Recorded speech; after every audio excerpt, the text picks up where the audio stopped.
হাই friend, মই মঞ্জিত ভৰালী আৰু আপোনালোকে চাই আছে মঞ্জিত ভৰালী ইউটিউব চেনেল।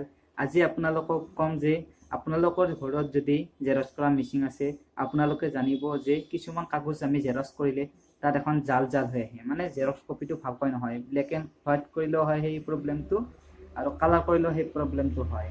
গতিকে সেই প্ৰব্লেমটো আপোনালোকে কেনেদৰে সমাধান কৰিব পাৰিব তাৰ বিষয়ে আজি ক'ম। আপোনালোকৰ কম্পিউটাৰত নিশ্চয় জেৰক্স মেচিনটোৰ এটা সফ্টৱেৰ থাকিব, যি জেৰক্স মেচিনে হওক, যি নামৰ জেৰক্স মেচিনে হওক। এই সফ্টৱেৰটোত গ'লে আপোনালোকে দেখিব পাৰিব যে এটা হেড ক্লিনিং বুলি বস্তু আছে। সেই হেড ক্লিনিংটোত হেড ক্লিনিং কৰি দিলে আমাৰ এই সমস্যাটো সমাধান হয়। চ' বলক ভিডিঅ'টো আৰম্ভ কৰোঁ।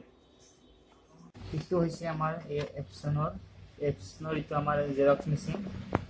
এইটো চাই লওক আপোনালোকে হেড ক্লিনিং কৰিবলৈ হ'লে জেৰক্স মেচিনটো অন কৰি থাকিব লাগিব। তাৰপিছত আপোনালোকে ইয়াত যাব, ইয়াত গৈ পিনে এই বাৰত গ'লে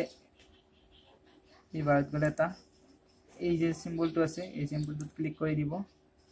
ক্লিক কৰি দিয়াৰ পিছত আহিব ইয়াতে হেড ক্লিনিং বুলি, এইটো নজেল চেক, তাৰপিছত আছে হেড ক্লিনিং। এই হেড ক্লিনিংটো ক্লিক কৰি দিব।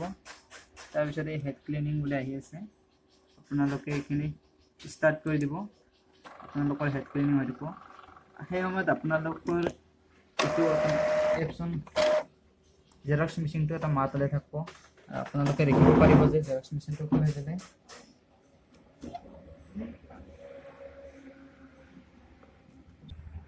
এনেকৈ 2 মিনিট 3 মিনিট সময়ৰ পিছত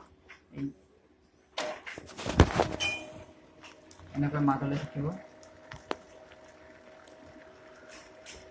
আপোনালোকে ভিডিঅ'টো চাই থাকক। চ' আপোনালোকৰো যদি জেৰক্স মেচিনটো এনেকুৱা প্ৰব্লেম দি আছে, তেতিয়াহ'লে আপোনালোকেও ইয়াতে যাব, ইয়াতে গৈ পিনে হেড ক্লিনিং কৰি দিব। আপোনালোকৰ প্ৰব্লেমটো নিশ্চয় সমাধান হ'ব। আজিলৈ ইমানেই।